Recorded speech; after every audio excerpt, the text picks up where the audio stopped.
Hello, everyone, and welcome in. Swarm Talk is back, and hey, we're locked and loaded, getting ready for a lot of information. Haven't talked to you in a while. My name's Bryce Koon. This is Swarm Talk, the All Things Georgia Tech podcast here on the Crowded Booth, and we're so excited that you decided to join us here on December 21st. 2023. It is almost Christmas time, ladies and gentlemen, and we are getting ready to rock and roll into what should be a really fun episode tonight. Once again, hope you are having a fantastic lead up into Christmas season. I know I'm excited. The wife and I are packed up, and we are heading back to Columbus, Georgia tomorrow morning. We're going to leave bright and early from Baton Rouge, and we're going to be driving, so can't wait to do just that. Missed you as well, Maxwell. Good to see you there, Power Tech. Green, Merry Christmas. And Ralph just got off work. Ralph, if you want to hop in the show in the background, we'd love to have you. And yes, thanks. The wife is feeling better. Not so much that she's going to drive, but she is feeling better. All right, let's talk because we got a lot of things to talk about. I will tell you this. When myself, Will, and Ralph get settled back in, we're going to be really unloading a great amount of content in the new year. So make sure you're subscribed to the channel. Make sure you are liking the videos. And look, all of that's free for you to do. So we appreciate when you do that and you join the Discord, become a part of the community. Wild conversations taking place. But hey, we're excited. Got my man, Dr. Bob says he's on the road tomorrow. Patrick Yates says he's ready to have a blast here in Tampa. Let's go. Patrick, are you in Tampa right now? If so, enjoy yourself. I got the question because obviously for a lot of you know, we still do the Georgia Tech show. I live here in Baton Rouge covering LSU. Would I be able to stay the full time period? The full, I guess, what was it? Almost 2 weeks just about for LSU's bowl game. That, no, I'm not going to be able to do that. Patrick says he is there and he's ready to be there. Key to success in the show tonight. He was just in Columbus watching the River Dragons last weekend. Good to support the River Dragons as always. All right, ladies and gentlemen, we have a lot of different things to talk about here tonight. Get your questions in, get your comments in, because we're going to kick this off with, this is the most wonderful time of the year. Andy Williams was right in the Christmas time special. You have transfer portal. You have early signing day. And what Georgia Tech has been lacking is a bowl game. And so we've got an action-packed show over the next 25, 30 minutes or so for you, depending on how long we go tonight. It'll be a lot of fun. Where we talk about this recruiting class, we talk about the two late additions that, were in the mix in the beginning and the impact that they can make. We talk about the bowl game and much, much more. Before we get started, make sure you check out Section 103. Use code Crowded Booth for 10% off your first order. And Green, we will definitely have it heart testing tomorrow. Prayers appreciated. Give it up for Green there. That's a big one. Albert says he's been here since Tuesday. I don't know if he's been on the channel or if he's been in Tampa. Probably Tampa. All right, let's lock and load here, ladies and gentlemen. We talk signing day. Now, I took some time. I know a lot of people did some reaction shows and stuff like that last night, and that's all and well. That's good stuff. I want to take some time to really kind of get some information, from outside the Georgia Tech sphere, because I think that's something that, look, when we are talking about a recruiting class, it's really easy for us to put our blinders on, to put on our gold-colored glasses and look through that tinted lens. And it's easy for us to sit here and say, oh, wow, like look at what they were able to get, or look at this ranking, or look at these several different things. And I kind of want to start it off by saying this is a good class. This is a solid class in terms of the potential for development. I think for me, a couple of the biggest things, and Ralph, if you are around, I would love for you to hop in because I will need some help starting some of the questions this evening. But if you're around college football enough, and a lot of you have, been fans for a long time, or you've seen different things, you kind of understand that there is a top tier of programs that are recruiting at either a championship level or national or close to a championship level, way. Georgia Tech's not in that sphere, and that's not what we're here to talk about. And we're also not here to kind of dog on the fact that they're not there yet. There's some things, including on-the-field production, that needs to become more consistent, different things that get you to that level. So if you're not in that mix and you're not at the bottom of the barrel in recruiting, Where are you? And this is where I think Georgia Tech sits. They sit where they are going to be able to bring in quality pro- prospects that could project well if developed correctly. That's where I sit with this recruiting class, and we can go through it. I mean, look, the composite ranking. I'm going to use 24/7 Sports. It's my employer. That's what we'll use. The composite ranking. For those not familiar, this is a ranking. That is for me one of the most accurate that you're going to find out there in the composite world. It's going to take in On Three. It's going to take in Rivals. It's going to take in ESPN. It's going to obviously weigh, one of those things too. I'll say this that all of the input you see nationally around these high school prospects, the 24/7 composite does a really, really good job of weighing those different things and bringing it into the equation. So Georgia Tech ranks 34th in the country with that composite ranking. Obviously, the 3 4 stars they bring in, Luke Harpering, the tight end out of Marist, really like this kid's ability, 6'3", 210, a little on the lean side. You're going to get him in to put some weight on him, and he could become a weapon for you, especially. I think what's exciting about Harpering, and it's a guy that is maybe on the lower end. You see, he's the only top 24/7 player that Georgia Tech brought in. But you bring in Harpering with the marriage of what you're able to see Buster Faulkner do, and I think when you look at this, you have to be able to kind of understand Faulkner's ability to use what Georgia Tech had last year on the field, and then to turn it around and say, okay, if we bring high profile talent in here, if we bring a guy in Harpering who has nice upside and projectability, how can Faulkner and this staff and Faulkner working with those tight ends really mold Harpering into what they want Georgia Tech's tight end room to look like? You're going to have the stopgaps. That's the reason they brought in, Brett Seither this past cycle. That's the reason they brought in Riley Goad this past cycle to provide a glimpse of what you want it to look like. You got to start with the homegrown talent. Luke Harpering is a guy that I think fits the bill of what they want to be able to project this room to look like. You have another guy in Troy Stevenson, and look, we had him on the show. Charleston, South Carolina native. Stevenson's one of those guys that I think is going to have to put on weight to be effective on the. I think right now at 6', 165. He's a guy that could probably slot in that nickel position, but in order to play, especially the field side cornerback, maybe not the boundary side, but the field side, you're going to want more length there. So for me, I like Stevenson. I like the projectability. Once again, you got to get him into the nutrition, get him into the weight room, and add some things. Isaiah Canyon and Warner Robbins, 6'3", 190. Ladies and gentlemen, I think with what we saw out of Eric Singleton, you're going to be able to kind of turn and say, okay, we may not have, the top 10, top 15, top 20 receivers maybe coming here right now, but we can take these kids that are 3 and 4 stars, and maybe lower 4 stars, which is Canyon's case, and project them to be, day 2, day 3 draft picks. Very far off in saying, but that's where Georgia Tech has to start going and getting to the point of doing. So I like Isaiah Canyon. Let's talk about Anthony Carey. This is a running back, 6', 195. He announced 4:30 yesterday that he was going to, select Georgia Tech over Texas A&M, and some others. Look, you can say what you want about Carey. I think that this is, and there's been some people I've seen who've not been as high on him, not has been as, the projectability once again of what Carey brings to the table. You cannot deny what this kid was able to do in high school. 6 foot, around 200 pounds. He ran for 3,800 yards, 55 touchdowns over a 38 game high school career. He's also a guy that was able to catch some balls out of the backfield. 35 caught 35 passes for 337 in this offense. At 6 foot 200, I think that he is a prime example of that every down back that you would like him to project to be. So I like Anthony Carey. And this is where I really like it. Because you return your leading rusher from last year, Jamal Haynes, there isn't a need for Anthony Carey to come in and contribute from day one. He can learn the position. He can learn the lingo of the offense. He can learn blocking schemes. That is so big for a running back. Because one thing we have to understand, and I want you to understand this, is we get really excited about these kids, when they get onto campus and when they bring the stats and the star ratings with them.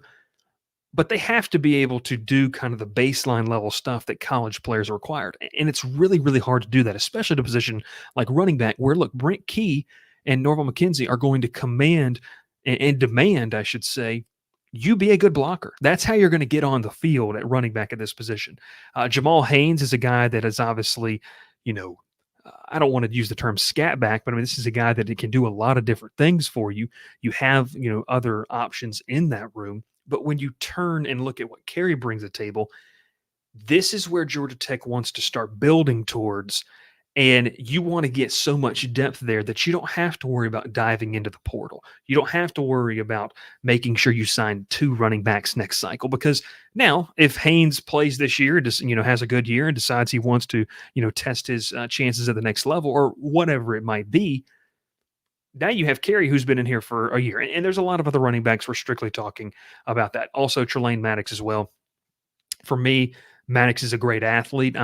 I want to see how he translates to fully playing offense. This is a kid that I think is a really good athlete at linebacker. And a lot of times you see this at the high school level. Kids will play linebacker and running back. As he learns to play the position more, we'll see. We'll see. That's where I sit there as that. We'll talk, obviously we're not going to go down the full list here, but I think, the pickup of Montre Bradford is another, it's another identification of a weakness, and saying, if we really aren't going to get a high level player in the portal, let's add some super efficient, players like they did the kid from Furman.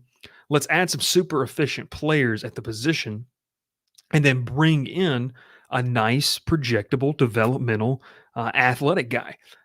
That's where I think Amontre Bradford is. I was talking with someone. They do say that he projects, to be around, or he sits currently, because the weights have been all kind of over the place, but around 6'5", 235, 245, in between those two windows. Folks, that's you're talking about a guy that if he can get after the quarterback and he can show some raw ability here in year one, there's potential for him to get on the field in year one in rotational ways. And whoever the defensive coordinator is, whoever these coaching changes that we'll talk about next week, in the weeks coming, about that. But if you have a guy who's athletic as he is with his size, you got to find a way to get him on the field in rotational ways. So I really do think that this was a good class in my opinion. You look at some of the other ones. I like what Floyd and Riggs bring to the table. I really think that in order for Georgia Tech to really start to compete with their peers in the region that they are in, in that southeast region with the schools there, you're going to have to really beef up. And that's what we saw an emphasis placed on some of the top classes in the country, most notably what happened in Athens. You see the beef they brought in. What happened in Texas continues to do that. So if Georgia Tech wants to get there, they're going to have to continue to bring in some maulers, on the offensive defensive line front. And we're going to get to a couple of these right here. Wanted to get to Nico's right here. He says Carey has a great chance for playing time next year with Dante and Felix gone. Haynes and Carey could be lethal. Certainly could. I will also say I think that they're excited about a couple other names, Nico, and we'll take a look at some of the positional recaps, in the later days and everything. But I do agree with you, Carey. There's a potential to get on the field. It's not a necessity. And I think that's a good spot you want in when you're talking about roster management. Dr. Bob does say EJ Lightsey was a great, huge pick of the portal. I agree. I like that pickup too. Green74 says GT has depth at running back, and so Carey has time to develop. Agree with you. I like this class. I think it's going to depend a lot on the staff, and I think there is, for me, there's a lot of things to like about, and I'm going to use it again, the projectability. How you can project these guys if they develop the way that you want them and you develop them the correct way. The problem, and Patrick here in the YouTube comments addresses it head on for me, is there's still some stuff lacking on the defensive side of the football. Patrick says, from a defensive side, I miss seeing heavy hitters. Seeing arm tackling over and over by focusing on stripping the ball over stopping the running back is frustrating. I agree there.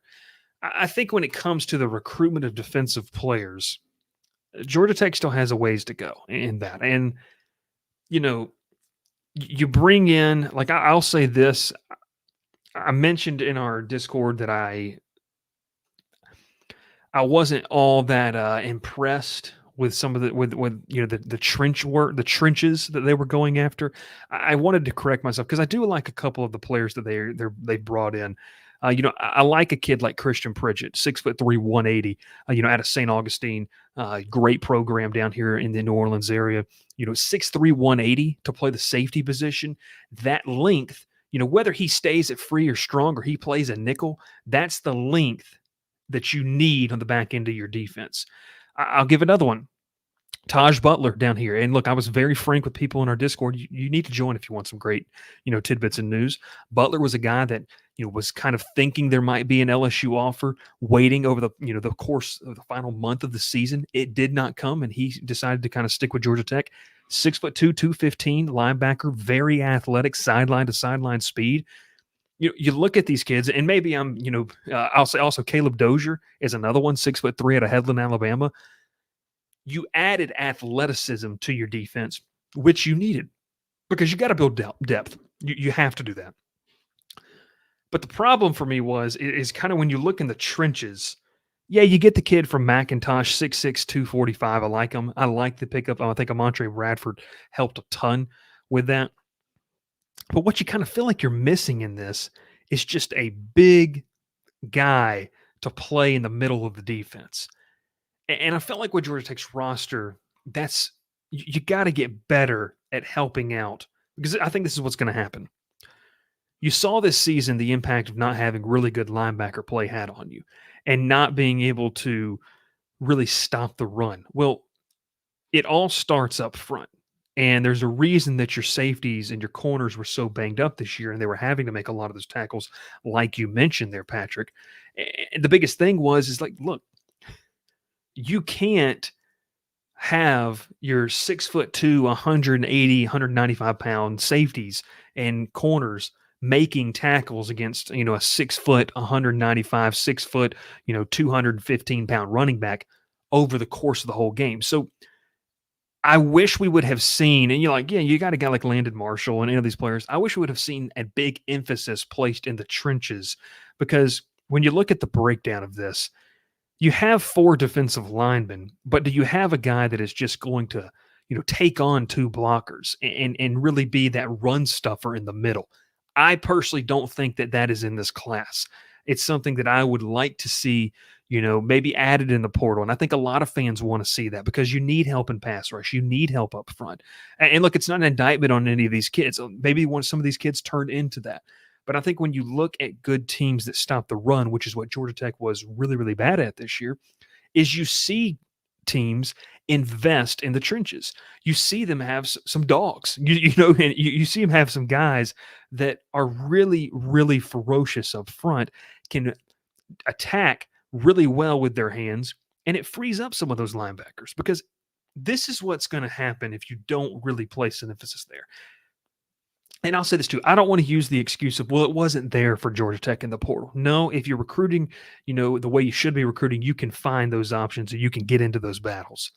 But what I'll say with that is, if you don't start to invest in that, or if you don't invest in that, if you skip a cycle, and I'm not saying they did this on purpose, but what I'm saying is you didn't really, from my opinion, you didn't find that. And talking with some people around the recruiting industry, they like the makeup of this class. They feel like that's the big thing missing, and I agree with them. But when you look at kind of defensive tackle, what this group wants to do, if you continue to add, quality secondary play, you get in some linebackers that you feel like could be, good, you're going to wear those guys out, because the defensive line is not built the way it needs to be. And I see, we got Albert right here. Albert says, can't blame everything on the line. Linebacker play was horrible. Agreed. And I'm not trying to blame everything on the line here. It's not what we're doing. I'm just saying that all of these 11 pieces defensively have to work together. If they're not working together and it's not a cohesive group, if you have a weaker unit that's bringing the rest of the defense down, it's going to affect everything. Now, I'm not sitting here trying to tell you that the linebacker play was good. We talked about linebacker play was absolutely awful at the, this past year. There was a lot of things bad with this defense. It was just bad. But if you're going to help out a guy, if you want a guy like Kyle Eifert to take a next step next season, then you have to invest the defensive line and what's up front of him to free him up to be the playmaking linebacker that honestly, guys, he's probably best fit for that is see ball, hit ball type of player. So once again, not trying to back away from or make an excuse for anybody here, but the defensive line somewhere where you have to either have some incredible development of what you have in house, and maybe they feel like they're going to have that. We can talk. We're going to do positional recaps, post Christmas of every position, and we'll look at the numbers and we'll do that. But I think that that's something that you got to invest in really in this 2025 cycle, or you've got to go find, that in the portal with multi-years, left. And we'll get to some portal talk, obviously, next week. This is more of just a high school one to give those guys the due diligence.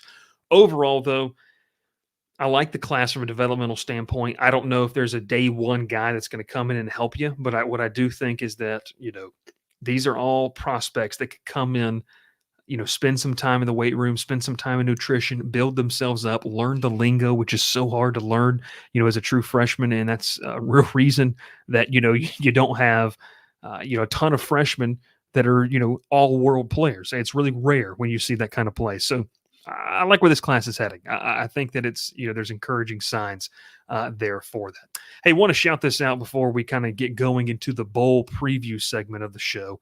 And I do want to get to this comment real quick. Scott says we need to pick up the next Zeke Biggers. Who is going to develop behind him? I think that's what you're pointing out. Scott, that's exactly. Like, you have Horace Lockett. You got some other options. Where are you going to go with that? Randy says, off time, what's your speculation on the FSU meeting?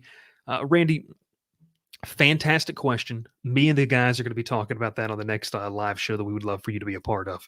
This more just Georgia Tech centered here tonight. But hey, before we move on, I want to take a quick second. You guys have done a fantastic job supporting the show, whether it's Dr. Squatch, where you can use that code Bryce Koon for 10% off your order of $10 or more, or $10. I'm sorry, you get $10 off your order of $10 or more. Fantastic deal. Great soap. Great stuff. But, we talk a lot about, our ads and what makes this show go. And I do want to shout out because they do such a great job. It's Section 103. You guys know what they do. It's the best Georgia Tech gear that you're going to find on the market. Fantastic job, plugged in, an alumni, base too, that I think really appreciates what this brand is, done by an alum. And look, they're a proud partner, the presenting partner here of Swarm Talk, the Georgia Tech podcast here in the Crowded Booth. Check them out. If you haven't ordered already, it's Crowded Booth for 10% off your first order. And look, into the season, into the season, they've been a great sponsor. We're pumped to have them on board with us next year. It's going to be very, very interesting. All right. It's time to dive in to the Union Home Mortgage Gasparilla Bowl. Down there in Tampa, we've seen the sights and sounds, and the biggest question is, can Georgia Tech knock off UCF? We're going to say yes, they can. How would they do it?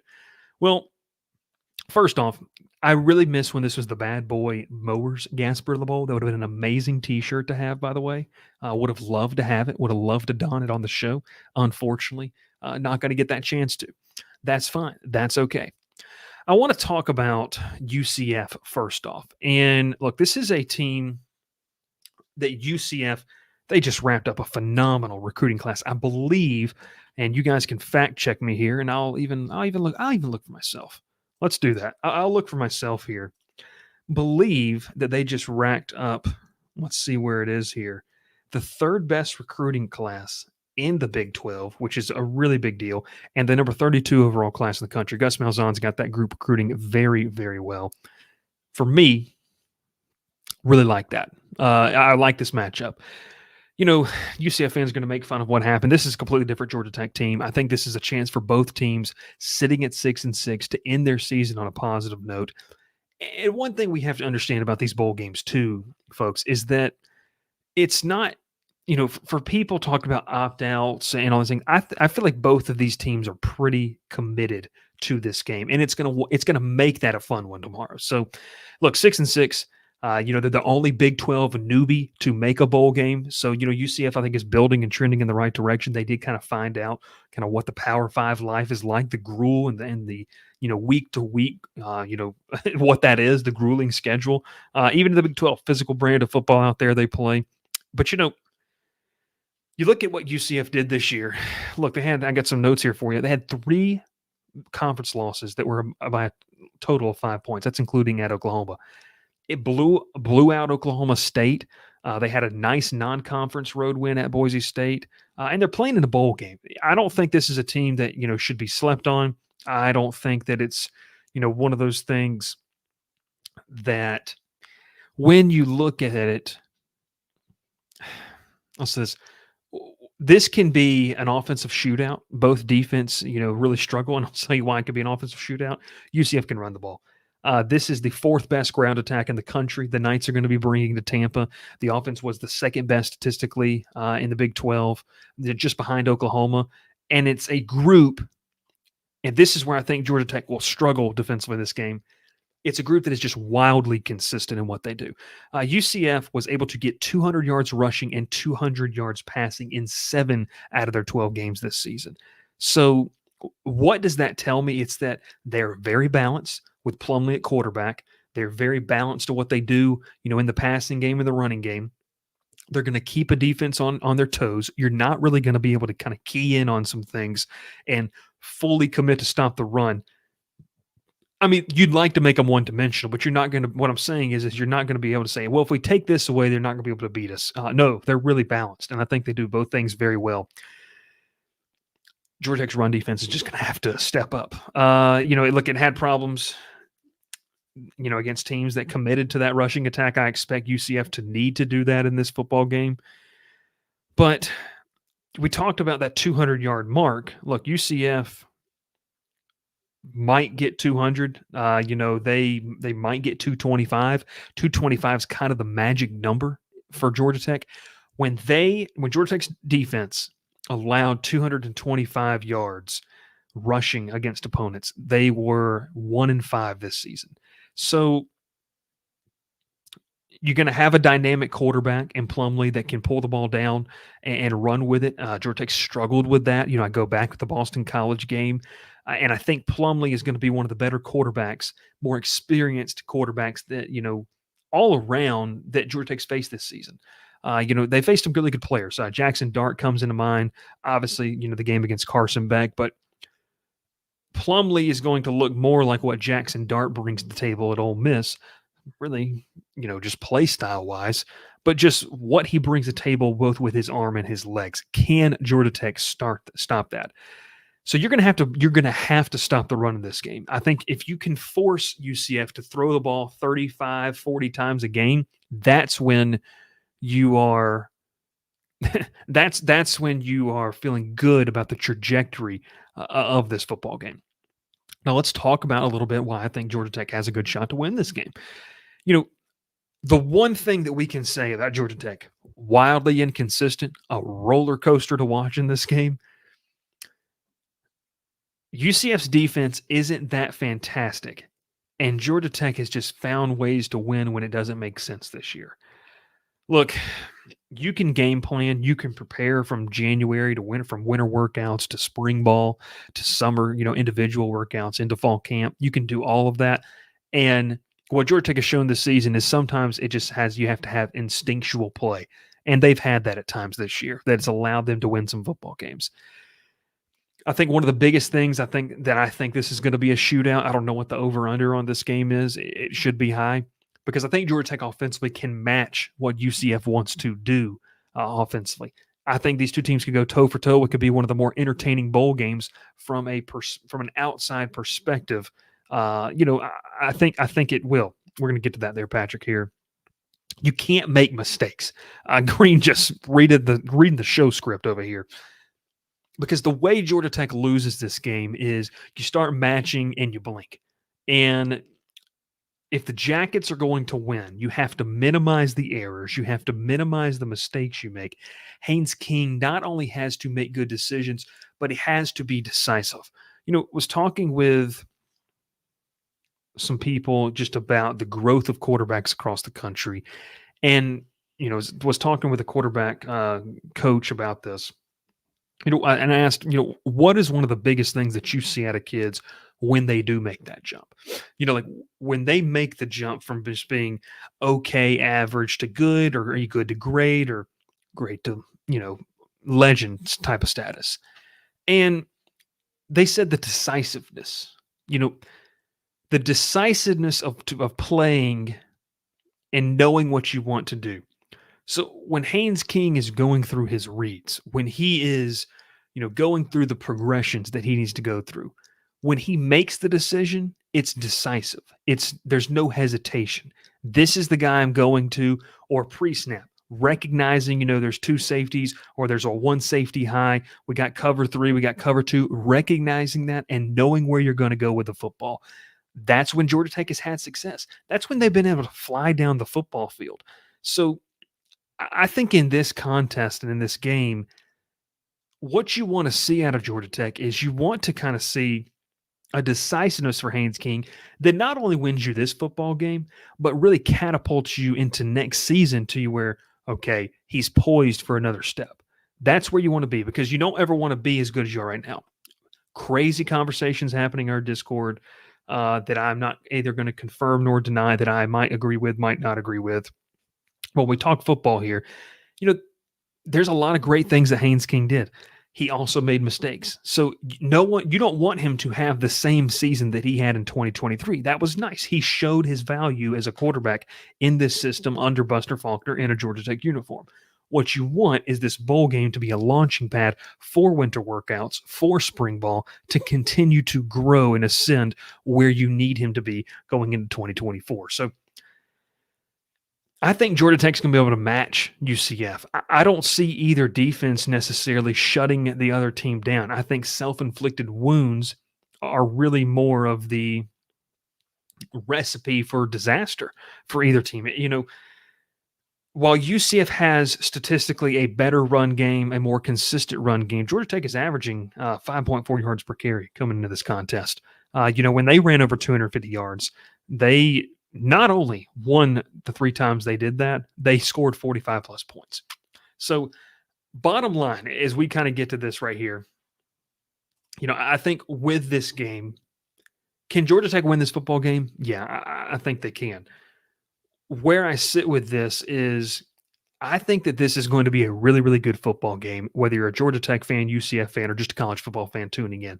Because I think you have two teams that are bought into the idea of wanting to win this football game. They understand the importance of what this has, on your team going forward. I believe it was Dr. Bob here talking about, the extra bowl practices are going to do wonders. And they understand it's a chance to go out and develop, to go out and showcase. And let's be honest too, for a lot of players who maybe don't have the depth behind them that would push them out of a starting spot, this is your last chance. Because like we just mentioned, there's a crop of recruits coming in that are going to start challenging you and pushing you. Right now, you might not have that. You might feel solidified in that. So I really do think this is a game where both teams are going to be bought in. Both teams are going to be, wanting to win this football game. We'll see. We're going to see. This is going to be fun. I also don't think Georgia Tech's going to get down after, mentally after going down. Like I think UCF is going to. Let's just play the hypothetical game here. UCF goes up 14-7. They go up 17-7. They go into the break 21-17, 21-14. Man, this team has literally seen, the craziest stuff happen. They're not going to get down in any case here. And I think it speaks volumes about this team. And so, fans might worry. I don't think the team will panic. And so, bottom line, I think Georgia Tech can win this football game. I'm excited to watch this one play out on the field. It's going to be very, very interesting to kind of see what happens. I will say Georgia Tech wins in a close one. Maybe, gets the ball in the fourth quarter, able to, put together a game-winning drive. And I do think they're going to have to win the turnover battle, which I think they will. Cause a big turnover, maybe a Plumlee interception, maybe a fumble, something like that.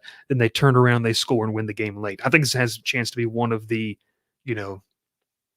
bottom line, I think this has a chance to be one of the best bowl games outside of your New Year's or your New Year's Six games. Really do believe that this can be a fun one. It's going to be a lot of fun. All right, folks, it's going to be fun. We're going to talk about it. We're going to recap the game. We're going to talk coaching. We're going to go deep dive into some, all the position groups and kind of grade those out, post season. But hey, isn't it fun to be talking about bowl games for Georgia Tech? Again, a lot of fun. Now, Brent Key, 6-6. I told you it's an all-important 7th win, what it can do for the morale and the development. Folks, programs aren't just built overnight. You have to, have an ascension process. You have to go up each rung of the ladder. You got to a bowl game. Here's the next rung. Can you carry the momentum of this bowl game into winter workouts, into spring ball? And I think it's going to be a very, very fun for this. Let's get to a couple comments before we get out of here. My man Patrick Gates says, I'm hoping a breakout finale for Dante and a turnover battle in favor of our defense. Josh Pittman, appreciate you, Josh, tuning in. He says, late to the party. Ralph, peak is over. We made it. I think Ralph still got a couple more days. Dr. Bob, I don't know quite about that. Scott says, transfer portal players and unsigned recruits are watching these bowl games. These games do matter, even if it's not the talking heads on the 4-letter networks. Exactly. Green says 38-34. I'm going to go Georgia Tech 41, UCF 37 is going to be mine. And Mike Jones says 7-6 sounds a lot better than 6-7. It's a big game. It's going to be a lot of fun. Can't wait to watch it along with all of you. It's going to be a ton of fun down there in Tampa, Gasparilla Bowl. My name is Bryce Koon. Ralph Leary's not in the background tonight. Will Manis nowhere to be found. But hey, we hope you have a safe, fantastic Christmas. Enjoy the time and the holidays with your friends and family. I am really, really excited to kind of watch this game, spend some time with family. Hope you will as well. And make sure you subscribe to the channel. Latest content, we're going to be dropping it hot right there after Christmas as we rock and roll into the new year. Merry Christmas, everyone. Green 74 takes us out. We have a lot of big ones right there. Albert says happy holidays. Randy says thanks. And man, we're excited. It's going to be a lot of fun. We will catch you next time here on the Crowded Booth. This is Swarm Talk. Make sure you tune in. You follow us wherever you might be needing to, Facebook, Twitter, Instagram. We're going to be doing a lot of great content from here on out. Brand new year, baby, 2024. Here we come. My name is Bryce Koon. We'll catch you next time. Swarm Talk, best Georgia Tech show on the internet. You got me, Red Talk? What name say his name right? Doesn't really matter. Pile in here and make yourself feel at home. The Crowded Booth is coming on. The Crowded Booth with Bryce Koon.